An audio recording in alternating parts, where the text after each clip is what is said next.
rain poured down in heavy sheets, soaking Daniel's worn-out coat as he trudged through the empty streets. His boots splashed in the puddles, but he didn't care.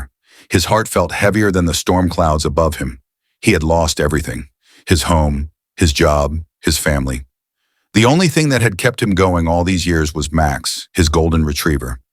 Max had been his shadow, his warmth on freezing nights, the only soul who looked at him like he mattered. But 2 nights ago, Max had disappeared. Daniel had searched every alley, every park bench, every corner of the city. He had called Max's name until his throat was raw, hoping, praying that his best friend would come running back. But Max was gone, swallowed by the same cruel world that had taken everything else from him. That night, Daniel sat on a broken bench near the old train station. His hands trembled as he held the last piece of bread he had. He stared at it blankly, knowing he should eat but feeling too empty to care. Then a sound, a faint shuffle. Daniel's heart stopped.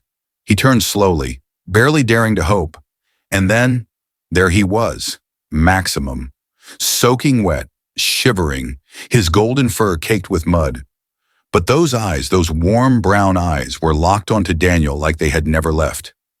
Daniel gasped, his breath catching in his throat. "Max?"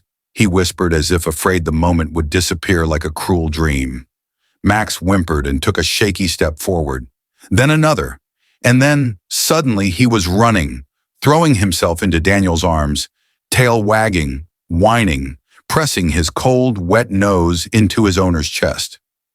Daniel broke. Tears spilled down his face as he held Max close, feeling his heart beat against his own. "You came back," he choked out, burying his face into Max's soaked fur. "You came back." Max let out a small, happy whimper, licking Daniel's cheek as if to say, "I never wanted to leave." Daniel pulled back, running his hands over Max's body, checking for injuries. He was thin, a little battered, but he was alive. He had fought through the storm, through hunger, through the darkness, just to come back home. And in that moment, Daniel realized something. Home wasn't a place. It wasn't 4 walls or a roof over his head. Home was this, a heartbeat against his own, a pair of brown eyes filled with trust, a tail that wagged no matter how cruel the world had been. Daniel took the last piece of bread and tore it in half. He gave one to Max, watching as his best friend devoured it hungrily. For the first time in a long time, Daniel smiled.